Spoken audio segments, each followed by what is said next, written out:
আসসালামু আলাইকুম সবাইকে। কেমন আছেন সবাই? আজকে আবারও ভিন্ন রকম একটি রেসিপি আপনাদের সাথে শেয়ার করতে চলে আসলাম।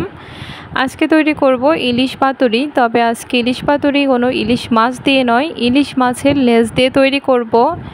ইলিশ মাছটা সবাই খেতে পছন্দ করলেও ইলিশ মাছের লেজে প্রচুর পরিমাণে কাটা হওয়ার জন্য পরিবারের কেউই খেতে চায় না। আর এই জন্যই বেশিরভাগ সময় এই লেজটাকে ফেলে দিতে হয় বা অপচয় করতে হয়। তবে আজকে এরকম একটি রেসিপি শেয়ার করব যে কোনো রকম কোনো ঝামেলা ছাড়াই এই ইলিশ মাছের লেজ দিয়ে খুব সুন্দরভাবে একদম পাতুরি তৈরি করে নিতে পারবেন। আর এই পাতুরি কিন্তু ইলিশ মাছের পাতুরির থেকে কোনো অংশে কম নয়, স্বাদে, গন্ধে, ফ্লেভারে সব কিছু একদম অটুট। কোনো রকম কাটা বাছাবাছির ঝামেলা ছাড়াই তৈরি করে নিতে পারবেন এই ইলিশ পাতুরি। তাহলে আর বেশি কথা না বাড়িয়ে চলে যায় মূল রেসিপিতে। ইলিশ পাতুরি তৈরি করার জন্য এখানে আমি মাছের 4টি লেজ নিয়েছি। এখানে আমি মাছের 4টি লেজের পিস নিয়েছি। এগুলোকে খুব ভালো করে ধুয়ে পরিষ্কার করে নিয়েছি। আর এখন চলে যাব এগুলো থেকে মাছটাকে বের করে নেওয়ার জন্য। আর মাছটাকে বের করে নেওয়া কিন্তু খুবই সহজ। তাহলে চলুন দেখে নিই। আমি একটি স্টিলের প্লেটের উপর নিয়েছি। আর এখন একটু ভারী কিছু দিয়ে মাছটাকে একটু ছেঁচে বা থেতলে নিতে হবে। এর কারণ মাঝের কাঁটাটাকে বের করে নেওয়া, শুধুমাত্র লেজের মাঝখানে যে কাঁটাটা থাকে সেটি বের করে নিতে হবে। আর তার জন্য এই মাছটাকে একটু নরম করে নেওয়া, যাতে মাছের কাঁটাটি খুব সহজেই বেরিয়ে আসে। একদম বেশি ভর্তা করে নিতে হবে না, জাস্ট হালকা একটু নরম করে নিলেই কিন্তু খুব ভালোভাবে মাছের কাঁটাটি বের হয়ে আসবে। আর তার জন্য ভারী কিছু দিয়ে এটাকে একটু ছেঁচে বা থেতলে নিতে হবে। আপনি চাইলে কিন্তু শিলপাটাতে করেও নিতে পারেন, তাহলে আরও বেশি সুবিধা হয়। লেজটার দুই দিকেই ভালো করে একটু থেতলে নিচ্ছি, যাতে মাছের কাঁটাটি সহজে বের করে নেওয়া যায়।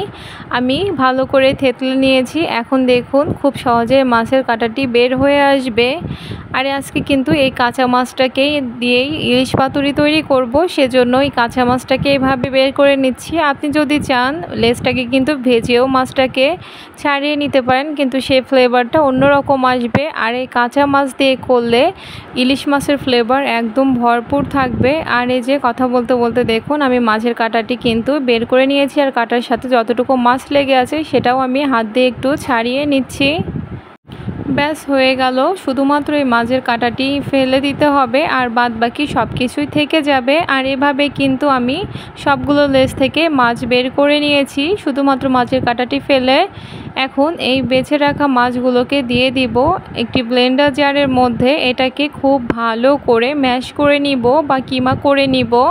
আপনি চাইলে শিলপাটাতেও করে নিতে পারেন, তবে ব্লেন্ডার জারে করলে খুব ভালোভাবে একদম স্মুথ পেস্ট তৈরি হয়। কাঁটাগুলো একদম মিহি করে ম্যাশ হয়ে যায়, কাঁটা বাছার কোনো ঝামেলাই থাকে না। একইভাবে চাইলে শিলপাটাতেও করে নিতে পারেন, তবে সময়টা একটু বেশি লাগবে। আর ব্লেন্ডারে করলে কিন্তু সময়টাও কম লাগবে, আর কাঁটাগুলো একদম পারফেক্টভাবে গলে যাবে। আর এই যে দেখুন আমি কিন্তু রেডি করে নিয়েছি। আর এর মধ্যে যেই কিছু বড় কাঁটাগুলো থাকবে এগুলো চাইলে ফেলে দিতে পারেন বা চাইলে নাও ফেলে দিতে পারেন। এই কাঁটাগুলো এখন দুর্বল হয়ে গিয়েছে বা নরম হয়ে গিয়েছে, তাই গলায় বিঁধে যাওয়ার কোনো ভয় থাকে না। আর আমি ভেতরে সম্পূর্ণটাই দেখিয়ে দিচ্ছি। দেখুন হাতে গোনা কয়েকটি কাঁটা মাত্র আছে, তাছাড়া কিন্তু সম্পূর্ণ কাঁটায় একদম ম্যাশ হয়ে গিয়েছে। তো চাইলে কিন্তু এই কাঁটাগুলো না ফেলেও রেখে দিতে পারেন, যদি বাচ্চারা খায় তাহলে ফেলে দিতে পারেন, তবে আমি এভাবেই রেখে দিলাম। আর এই যে তারপর একটি মশলা তৈরি করে নিব। তার জন্য নিয়ে নিলাম একটি বাটির মধ্যে হলুদ সরিষা 1 চা চামচ পরিমাণে, আর নিয়েছি কালো সরিষা 1 চা চামচ পরিমাণে, নিয়ে নিলাম কাঁচা মরিচ স্বাদ মতো, আর দিয়ে দিব সামান্য লবণ। আর এটাকে এখন ব্লেন্ড করে নিব। আপনারা চাইলে শিলপাটাও বেটে নিতে পারেন। আর এই যে দেখুন আমি ব্লেন্ড করে নিয়েছি। আর এখন এই মশলাটাকে নিয়ে নিচ্ছি একটি বোলের মধ্যে, সম্পূর্ণটাই ঢেলে দিলাম। আর তারপরে দিয়ে দিচ্ছি কিমা করে রাখা বা ম্যাশ করে রাখা সেই মাছটা, আর দিয়ে দিচ্ছি 1/2 কাপ পরিমাণে পেঁয়াজ বেরেস্তা, দিয়ে দিচ্ছি স্বাদ মতো লবণ, দিয়ে দিব সামান্য হলুদের গুঁড়া, আর দিয়ে দিব স্বাদ মতো মরিচের গুঁড়া। যে যেমন ঝাল খেতে পছন্দ করেন তেমনটাই দিবেন। আর এখন এই যে এর মধ্যে দিয়ে দিচ্ছি সরিষার তেল। 2 থেকে 3 টেবিল চামচ পরিমাণে। আর এখন এই সবগুলোকে ভালো করে একটি চামচ দিয়ে ম্যারিনেট করে নিব। এর মধ্যে কিন্তু আর বাড়তি কোনো মশলার প্রয়োজন নেই।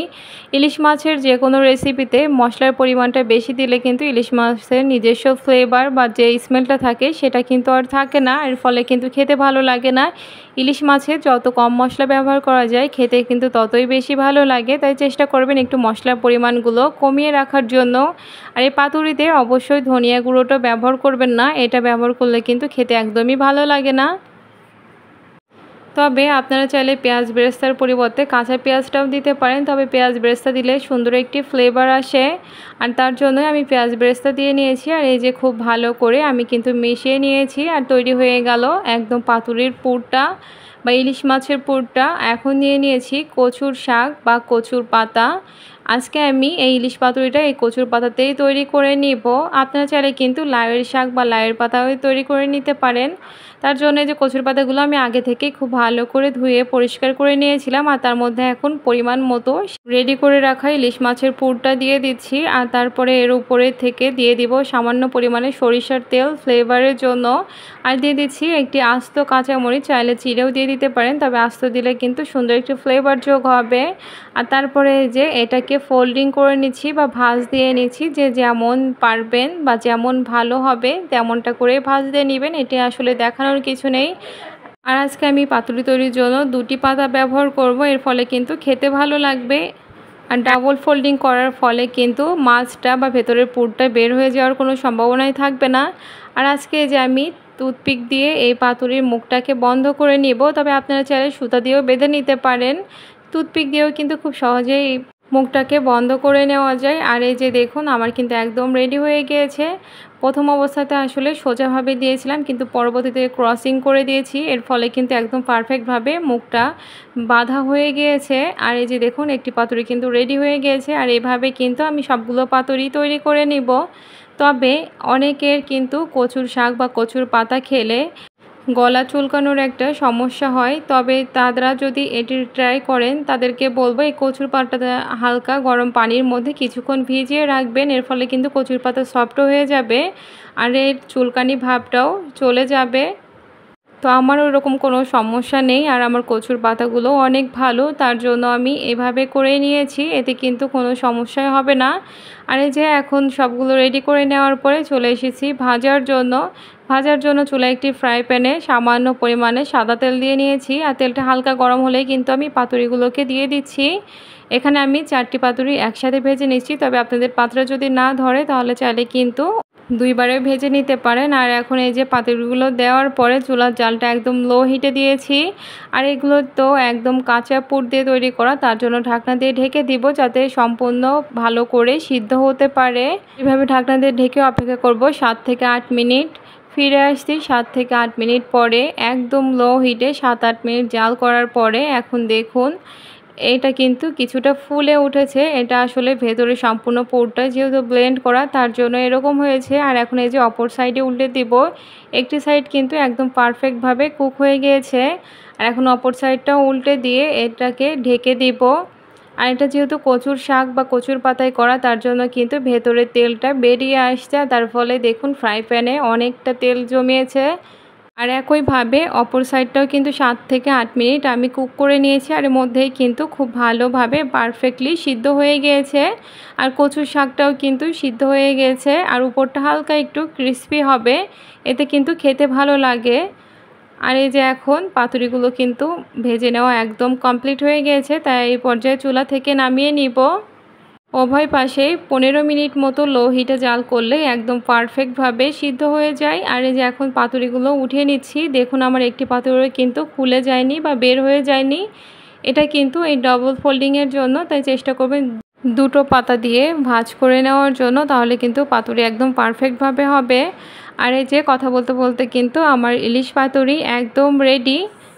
আর দেখে নিশ্চয়ই বুঝতে পারছেন ইলিশ পাতুরিগুলো কতটা লোভনীয় হয়েছে, কাউকে না বললে বুঝতেই পারবে না যে এটি লেজের মাছ দিয়ে করা।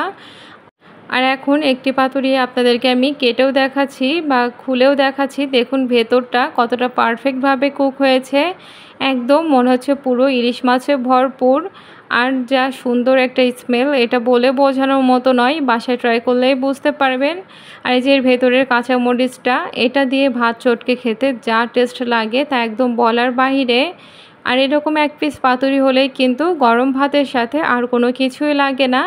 গরম ভাতের সাথে এরকম এক পিস পাতুরি হলে আর কিছুই লাগে না, একদম পেট ভরে শুধুমাত্র এই পাতুরি দিয়ে খেয়ে নেওয়া যায়। আর এই যে এর ভেতরে যে কাঁচা মরিচটা থাকে ওটা দিয়ে ভাত চটকে খেতে যা দারুণ লাগে তা একদম বলার বাহিরে। বিশ্বাস না হলে এভাবে একবার ট্রাই করে দেখবেন। আর আমি এই পাতুরিটা কিন্তু আমার বাচ্চাকেও খাইয়েছি, সেও খেয়ে আলহামদুলিল্লাহ অনেক খুশি হয়েছে। বিশ্বাস না হলে একবার এভাবে এই পাতুরিটা ট্রাই করে দেখেন। ইলিশ মাছের লেজ আজ থেকে আর ফেলে দেওয়া লাগবে না। আজকের রেসিপিটি কেমন লেগেছে কমেন্টে জানিয়ে যাবেন। ভালো লাগলে লাইক কমেন্ট করতে ভুলবেন না। সবাইকে আল্লাহ হাফেজ।